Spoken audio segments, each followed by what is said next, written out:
Hello, everyone, and welcome to Pearls On, Gloves Off. I'm your host, Mary O'Carroll.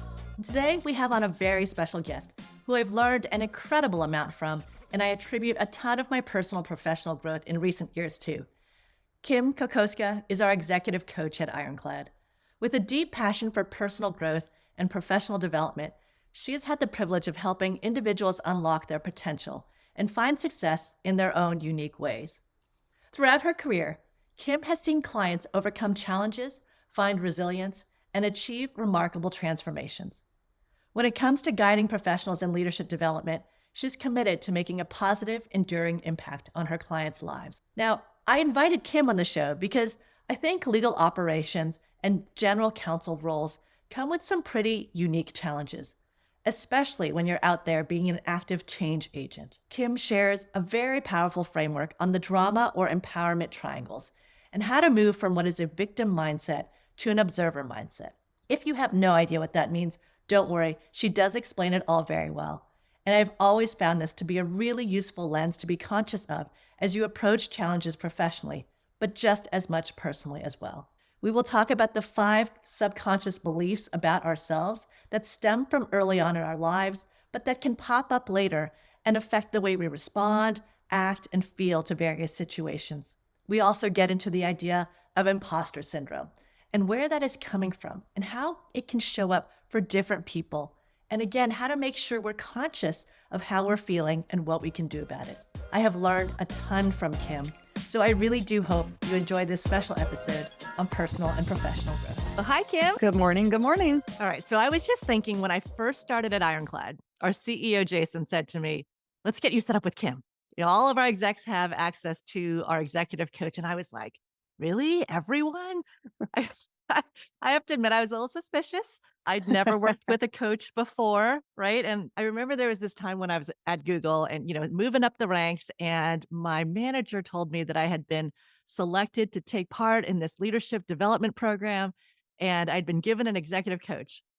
And in retrospect, I can see that was a compliment. It was a gift. But at the time, I remember thinking, oh my God, do I need help? What Yeah. areas am I deficient in? What is this commentary about their confidence in me as a leader? So I actually remember taking offense, and I never did take them up on the executive coach. And so I guess, I don't know if you hear this all the time. How do you describe, Yeah. what an exec coach is? Why is it wonderful Sure. for everyone? I'm a big believer now, but Yeah. my first reaction was not. You're definitely not the only one. And I think, depending on the organization, the intention of the executive coach is different. Yeah. Sometimes it's very specifically geared towards targeting a very specific area of development. What made the program and what made and makes the program special at Ironclad is that just wasn't Jason's intention. Mm. So coming in, it was early on, and Jason has shared this. Jason and I were working together privately, and his company was just getting started. And I think there were about 20 employees and maybe 4 or 5 execs. And Jason just was realizing, wow, I would love for my executive team to have some kind of whole person support, something that gives them a place outside of it. It could lead to a potential therapeutic referral, but outside of their manager, outside of, at that point, there was no HR, but something that just was a support for the whole person in all ways, Yeah. in the best way we can, that allows the most full whole person to show up at work. And so that really was the intention, and still continues to be the intention. It's purely voluntary, 100% confidential. There's no information that's coming to me that says, we think these would be good areas for this person to be focusing on. And there's no information going out the other side, unless, of course, it's like you, Mary, where someone's excited about the work that we're doing and they want to share it with a team member or sometimes a partner or a friend. And in that case, we fully support the ripple effect of what we get to do inside the room. Yeah. I'm such a believer now. I tell you all the time, you've changed my life. You've changed my perspective on so many things. It has been such a gift. And I wanted to have you on. I think we've talked about this briefly, so I'll just recap for everyone who's listening. A lot of the listeners that are here have the same background that I came from, which is this legal ops profession. It's fairly new to the industry. It's not always well understood by lawyers. And as a side note, we had Dr. Larry Richards on episode 4. He's an expert on the psychology of lawyers. So we kind of delved into like Mm, the what's the deal with lawyers and why is it so hard to work with them. But in short, kind of the legal ops professions, we show up in a legal department and we're supposed to be a peer to all the lawyers at the leadership team level. But, we're the ones who are not practicing law. And so the mm, lawyers are used to seeing, non-lawyers as support roles and not strategic leaders. And in addition, the role is a change agent. We're supposed to go in and figure out look across the department, make changes, modernize, digitally transform, and kind of bring the department into the future. So there's a lot of this, like, who moved mhm. my cheese type of reaction when we show up and when the roles exist. So it's lonely, it's difficult to get the respect you deserve, which is partially why in my role, like the community is so strong. We rely on each other, we really need each other for support. But there's also so many folks in these roles that are just having a hard time because Yeah, it's lonely, it's frustrating. And I wanted to start with our conversation really about this victim mindset. yeah. And I was hoping we could dive into that. And, I know it sounds like victim mindset. It's like, oh, I want a Mm. pity party. But that's really not what it's about. The highest level, Kim, how would you describe, what that is and how it can be very helpful? Yeah, yep. Some may or may not have heard the original terminology that we used that described this victim triangle was the drama triangle. And that came out of some early work in the late 60s. A guy by the name of Stephen Karpman was a psychologist. His father was actually a Freudian psychotherapist, and he kind of ventured off of that work into this area we call transactional analysis. And really, what transactional analysis is trying to understand how humans relate to each other. Mhm. And there are some very clear patterns that we notice how people have related to each other in a relatively unhealthy way. It's everyone. People continuing to operate in these relationships to each other from generation to generation. So it sort of gets passed on. And Okay. if we're going to describe the victim triangle, it's pretty simple. And there's three parts. There's the victim who's in a one down position in relationship to the other, whoever it is that they're having some interaction with. Yep. There's the persecutor and there's the rescuer. And those are one up positions. And each person tends to enter into some interaction through one of those places, but they'll move between those places within the interaction. And so, Sure. for example, in the change agent, whoever may be the change agent in an organization whose their intention is to bring something new for the good of the organization. Yep. The immediate response, actually, we call this reaction, often is immediate victimization. What are they doing? Why are they doing this to me? What did I do wrong? What's the matter here? And they're putting the change agent in the role of the persecutor. This person, this attorney, this boss, this partner is doing this thing to me.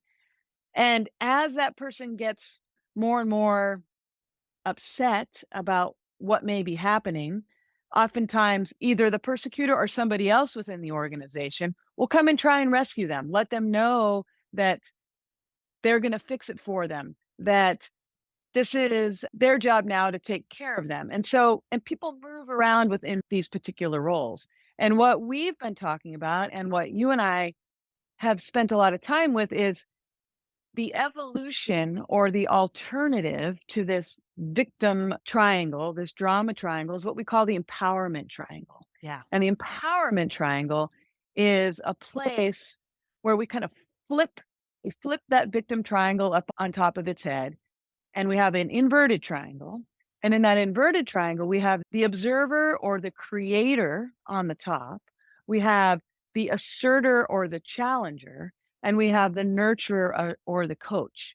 And in that triangle, we're thinking much differently. Our mindset in all the positions is what may be in this scenario for me? What may be the opportunity here? How may I be empowered in all of this scenario? So, in that same situation, the change agent is really coming in from the point of view of, I really am here to contribute something to the organization. I am here for the good of the whole. The person who's receiving the change can look at it from the point of view of, wow, what made this newness be calling me towards? And the rescuer or the person in the past that was trying to like fix those feelings encourages, how may I support you in understanding and more deeply being able to move into what you are being called to do in this new scenario? Yeah. And so much of all this is about mindset, right? It's like, how are you Yes. approaching the relationships and the challenges? And, I related to this so much because you're often, let's go to the victim triangle. You're often in a Yep. situation where you're trying to make change as a legal ops person. Let's say you're the change agent. Everyone is against you. You're trying to roll a ball, up a hill, and you're looking to your leadership team for support, and they're busy and not doing, that much to support you. And I remember being in those roles, just being frustrated, blaming Mhm. others, blaming the situation, and just looking around going, "I'm not set up to succeed. No one here is helping me. Everyone's against me. I'm not getting the leadership team to put their foot down, and no one really cares. This sort of sucks. I should just quit," feeling. And I say that because I hear it all the time now with Yeah. peers who are saying, "I'm in this role and I thought I was empowered, but I'm really not, and my GC doesn't give me as much support. Everyone here is against me. I should just quit. I should just quit."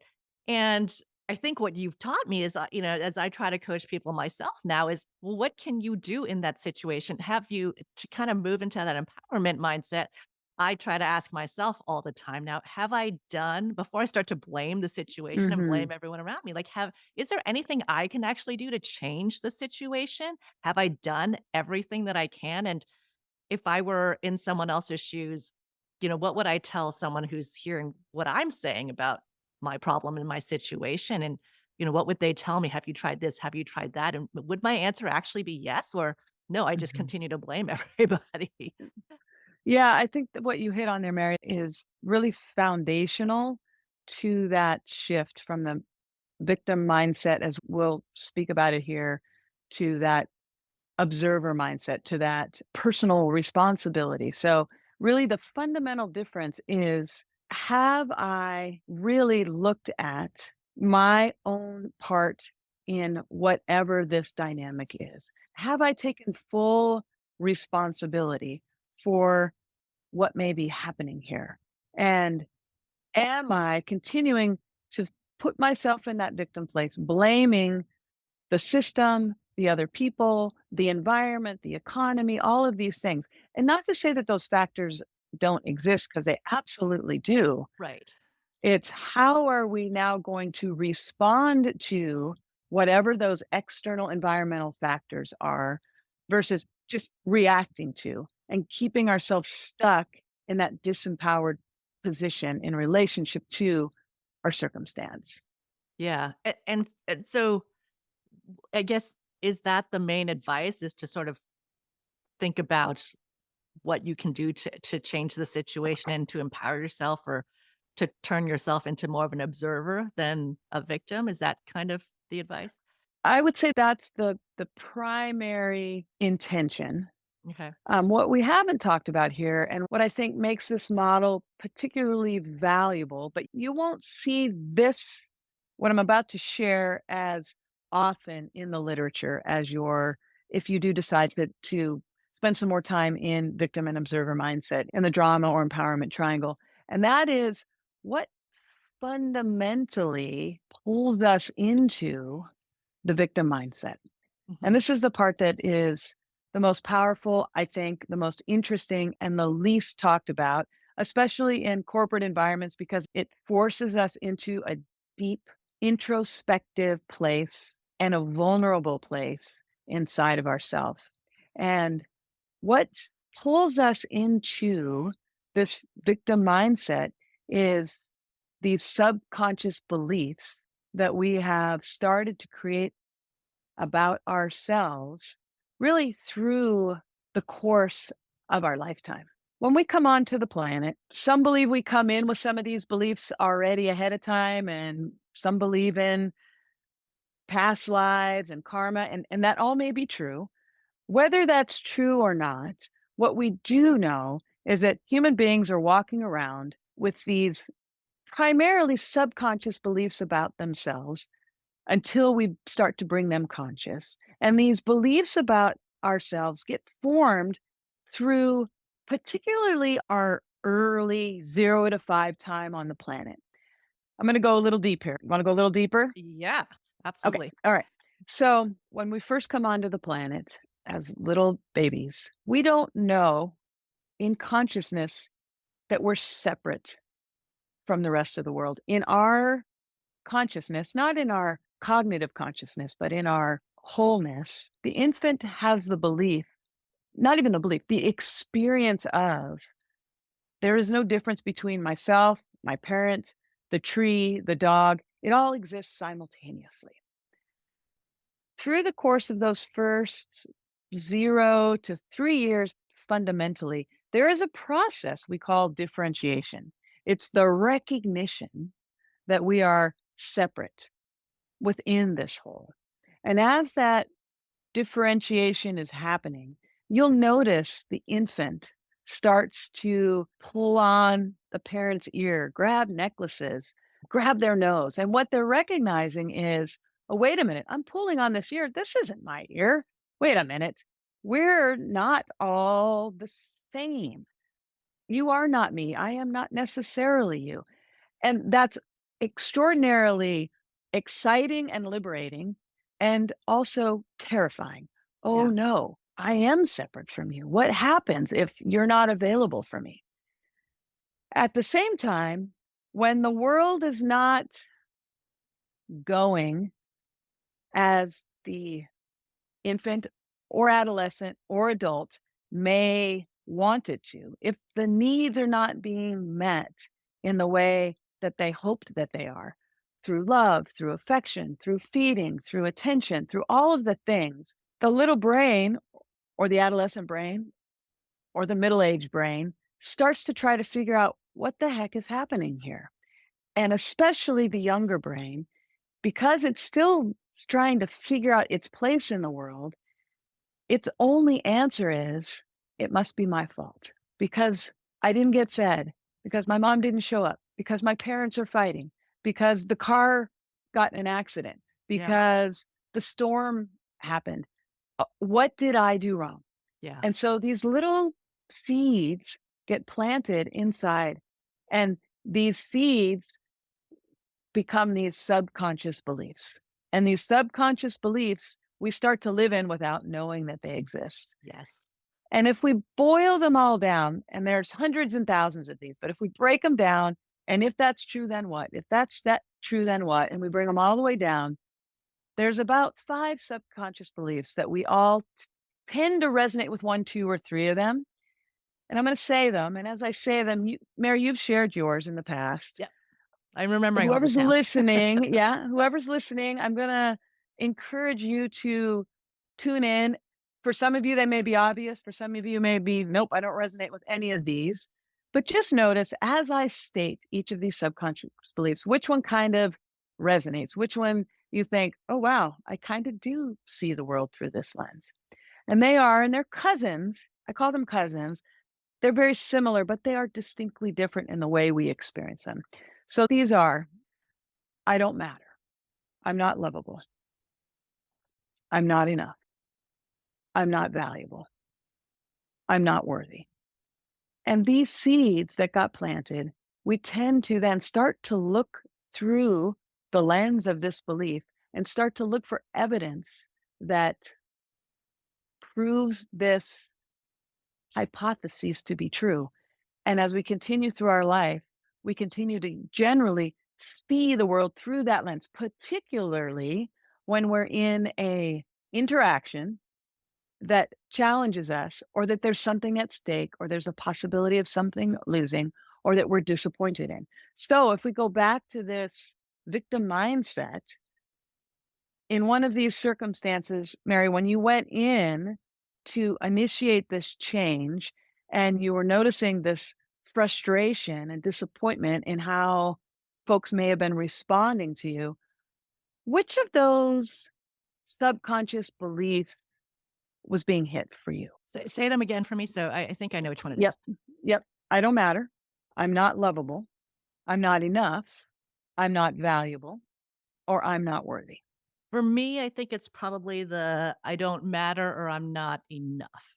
Okay. And that stems from, I mean, we're gonna go deep here, like, like you said, adolescence, growing up under a sister who I was very close to in worship, and she was everything. She Yeah. was Yeah. super successful, super smart, super liked and popular. And I think as you go through life, you keep some of that in the back of your head. And I'm sure there were other factors, not just that. And we're very close and she's amazing. But you go through that, you find yourself in a new situation and that stuff starts to show up again. And Yeah. people aren't paying attention to your project. And maybe I didn't do a good job. Maybe I'm not the right person to deliver this project. Or I think there's some of that comes, but then the reaction in sort of protecting yourself is, of course, to be like, no, it can't be me. It's I'm doing all the things. It's because the software sucks, or it's because no one, communicated this well. And I told them this 10 years ago. And, all this stuff starts to come out where you're blaming the situation and pointing fingers at others rather than, wondering what is it that's making you feel this way, feeling like That's right. frustrated. That's exactly right. And so what we end up doing in that is we're experiencing this, in your case, I don't matter or I'm not enoughness. And our tendency is then I've got to blame or change something outside of me Yeah. to help take care of that feeling inside. And so now our focus becomes on something outside of ourselves that we don't actually have any control over Right. to manage what's happening inside. Now, this is the other key to this process of how we move ourselves out of the victim into the observer mindset.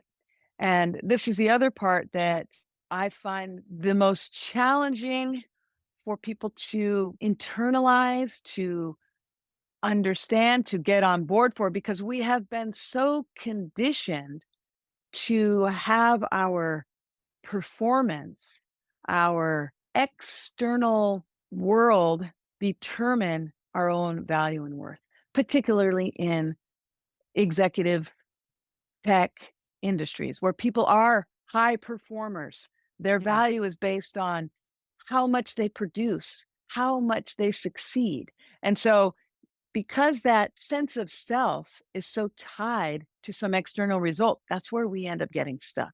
Hmm. Now, from this model, this lens, we move into the place that fundamentally, intrinsically, unalienably, the truth of a human being is that I do matter. I am valuable. I am worthy. I am lovable. And I am enough. Absolutely, fully, independently of any of my successes, of my Yeah. impact, of my effectiveness.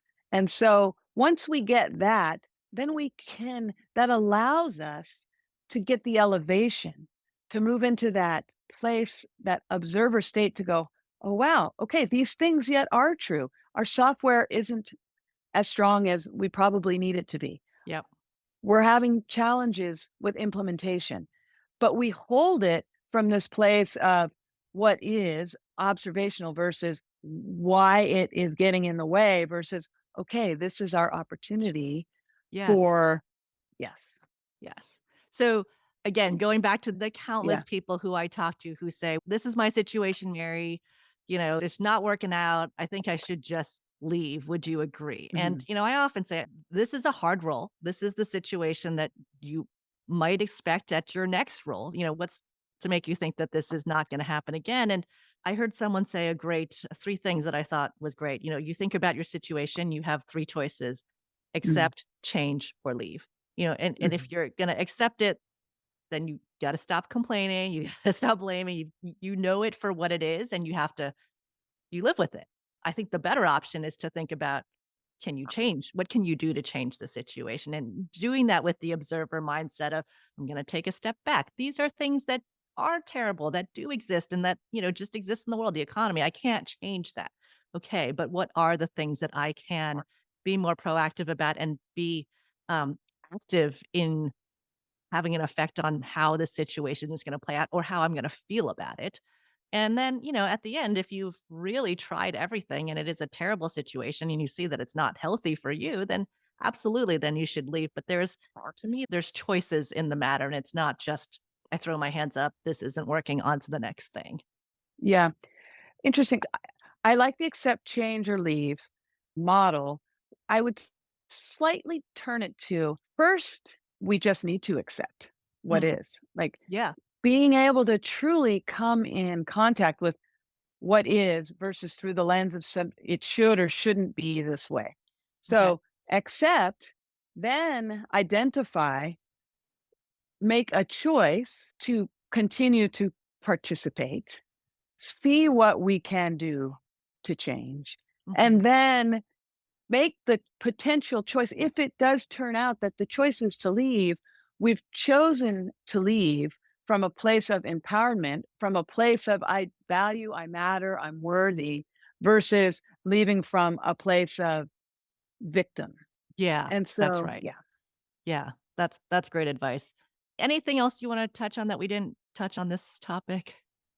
as we're talking about this, I think slightly adjacent to this, and what's striking me in this change or leave scenario is how much our fight or flight system gets brought in to this scenario. And our fight or flight system, whenever we are faced with some perceived threat, we tend to go into a fight or flight. That's that change or leave. Mhm. And there's a moment there to pause and recognize that we're in that fight or flight. And the Yeah. fight or flight is a protected mechanism, but how can we pause long enough, get re-engaged in our connected part of our brain, our part that is no longer in the fight or flight, which also that's important to help move us into that observer. Because when we're in fight or flight, it's very difficult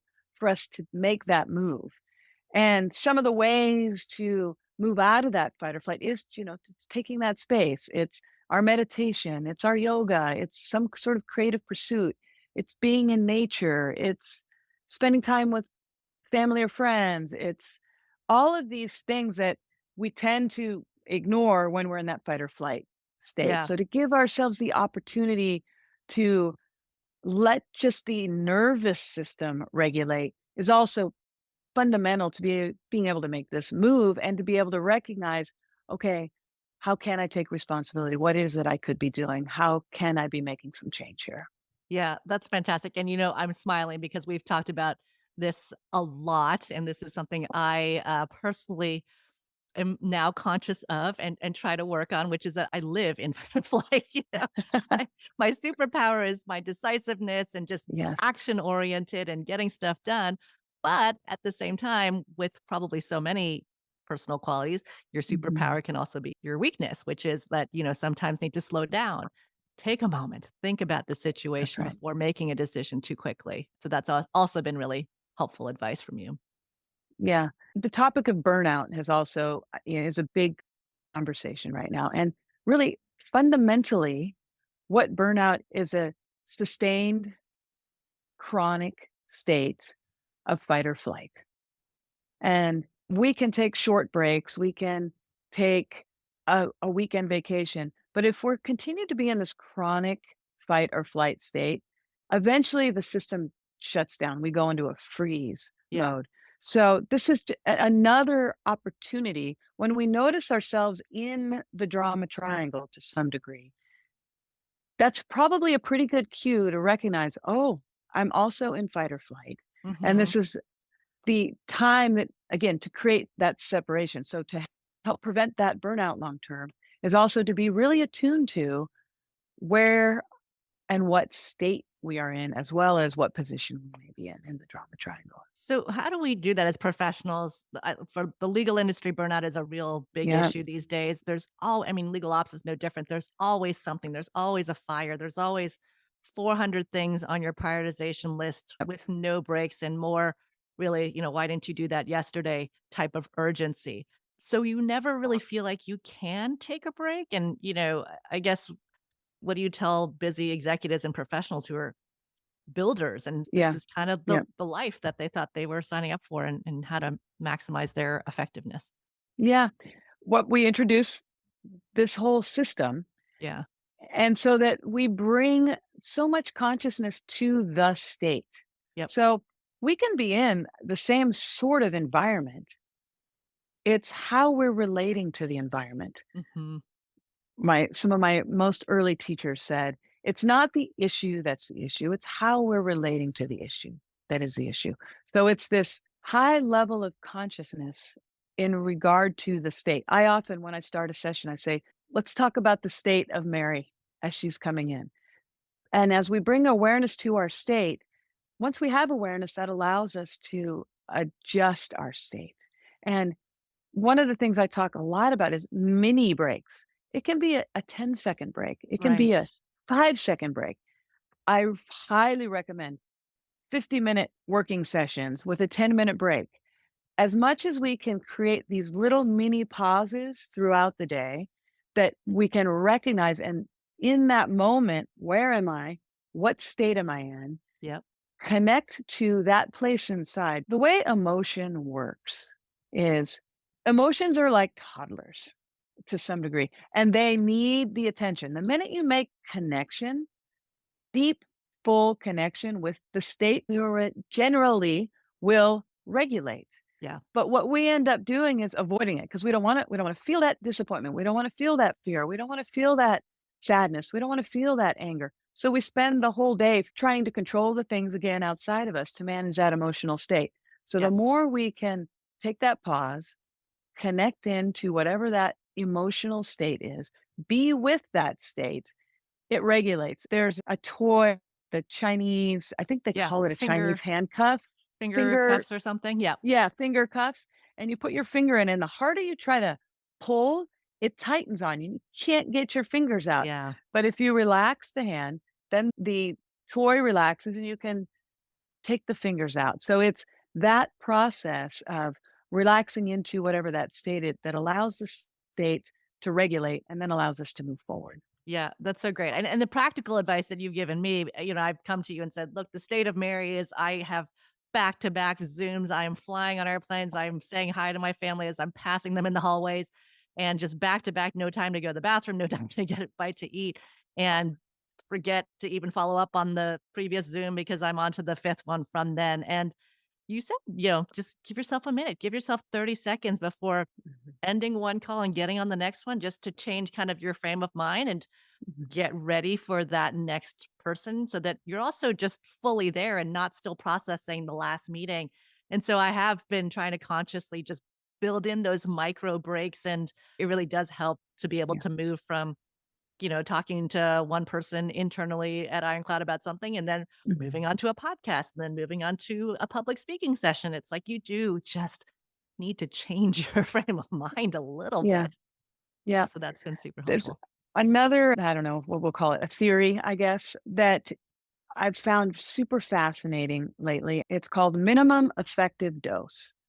And Tim Ferriss, 4 Hour Work Week, he talks about this. I'm actually not sure if he came up with it or if he's just speaking more about it, but I love this idea that if we want to make some significant change in our life, whatever that may be, in relationship to our health and being, our family life, our mental state, whatever it is, if we can implement the minimum effective dose, which means a very small change can have a very big leveraged outcome Yeah. if we can identify the minimum effective dose. For example, in exercise, we're getting ready to come around to the first of the year. So I'm sure there are lots of folks out there that are planning and intending their next resolution, and they're Yep. going to be fired up about how they're going to hit the gym 5 days a week or 6 days a week, and they're going to change their diet and they're going to do all of these things. Yep. And it'll probably last. I think they say the average New Year's resolution lasts, I think, 12 or 13 days. Ah, And so the likelihood of that having sustained benefit is pretty low. yeah. And what minimum effective dose says is, okay, if we can choose something that we can commit to longer term, Yeah. we will get a highly leveraged benefit. So, for example, in this exercise routine, there are many high intensity, low commitment, 15 to 20-minute workouts. Yep. If we could commit to 2 20-minute workouts per week and sustain it for the course of the year, imagine that's 20 minutes. So let's say 40 minutes a week times 50 weeks. That's 150 hours ish of working out that we'll do versus the 10 to 20 that we did in our high intensity Yeah. January and then our on again, off again throughout the whole rest of the year. So, in relationship to these micro pauses, these little mini meditations, they have a profound effect if we can commit to 2 or 3 15-second pauses in a day. You will see that supports more and more pausing without even recognizing it. Suddenly, that becomes the habit between many of the other transitions. So, thinking about this minimum effective dose, I find super fascinating, and it allows us to not feel overcommitted. We can make a decision to make some minor change without having to overhaul our process. Yeah, I mean, bringing this kind of back to the legal ops world, Yep. this is sort of the advice I often give people. And even from in my ironclad seat where they want to, implement software and it's major change for the entire company, not just the legal department. And I often say, do not try to do it all at once. Do not try to boil the ocean because it's too much. It's too much Yes. change. People freak out. They go running and they react very poorly. But if you start with something small, this minimal effective dose, and say, hey, what's something you guys don't like to do in this area anyways? Let's just try that, get that off our plate. It's not scary, it's not threatening to their jobs. It's just this little thing that we can work on, get them to say yes to that. It's the same idea. They say yes, they find it Yep. works well for them, they can stick with it, and then they say, "Okay, let's add a little something there." And we call it land and expand, but it's the same Okay. idea, right? Of Yep. Yep. people around slowly in micro doses, and then the next thing you know, they're working out every day. It's the same. You show the benefits, they kind of come over to this side and understand why it's good for them. The other thing that people come to me all the time with is it imposter syndrome, and that's another theme Yeah. that is everywhere and across Yeah. all roles and responsibilities these days. But because this is such a new role, Mhm. people didn't go to school for this. People didn't train for this. They're sort of brought in to learn and drink from the fire hose. And similarly, a lot of general counsels and CLOs will come to me and say, "This is my first time. I've just been a practicing lawyer. I used to just Mhm. do corporate law or litigation, and now I'm supposed to know everything. I have never touched that." But of course, we know that's not the expectation. You surround yourself Mhm. with great people. But, I guess, do you get a lot of sort of folks in executive coaching that say, people think that I should know more. I don't know what I'm doing. How does that sort of show up? Yeah. Yeah, I both professionally and personally, I don't think I've met a single person who hasn't had some experience of imposter syndrome. Of course. And really, from my point of view, this goes back to those fundamental unconscious core beliefs. And because of some experiences that we've had in the past, we start to create these subconscious core subconscious beliefs. Yep. And so when I'm working with somebody in that imposter mindset, we go into identifying what that subconscious core belief is. And we also really work deeply with separating performance from that core belief. Because the truth is, even if you are not in the appropriate level position, which sometimes happens, Yeah. and sometimes that perception is accurate, it really doesn't have anything to do with the core of who you are. It does deeply get in the way of your ability to perform within that environment. Mm. And so we work from the bottom up. So we identify that core belief. Once we've recognized, acknowledged, started to build up that core belief, now we can look much more objectively at what it is that I can be coached in, what help I may need. Another big issue we work with so much is this idea of asking for help and how asking for help somehow reflects ineptitude or lack of competence. And the truth is, the more we can ask for help, is more a reflection of our deeper belief and confidence in ourselves and the others around us. So, imposter syndrome is really, yet again, another reflection of these subconscious beliefs being played out in the current Right. environment. Do you think you can be a super confident person and still have imposter syndrome? Oh, absolutely. Absolutely. Because it's Yeah. not about your skill set and it's not about not believing in yourself. It's some other part of your core belief deep down somewhere. Yeah. This is the tricky part about these subconscious core beliefs is we can spend time with them and they will heal because really these are built out of some hurt or some Mhm. injury or some disappointment.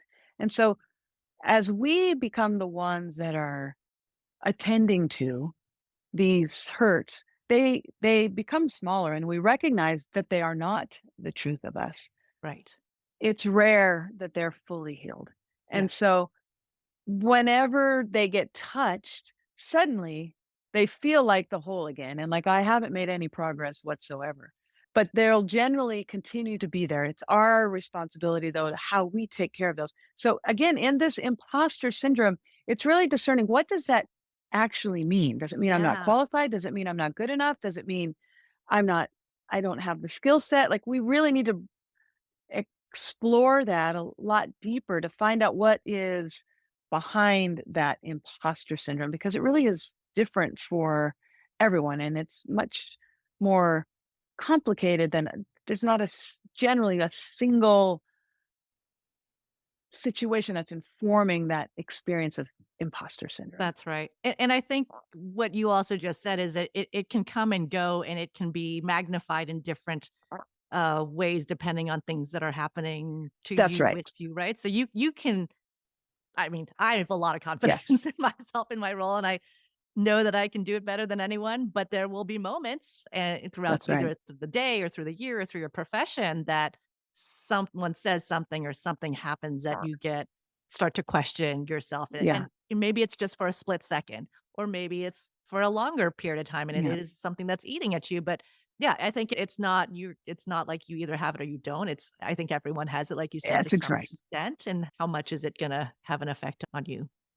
Yeah. Yeah. Yeah, I think what you said there is so important. And this is why we spend so much time on personal responsibility Right. because the world looks as we are. So if something has been triggered inside of us, we're going to see that outside of us. So the work is always bringing it back to what just happened, what's happening in here, which helps me then understand what's happening, how I'm relating to what's happening out there. Yeah. It's so helpful.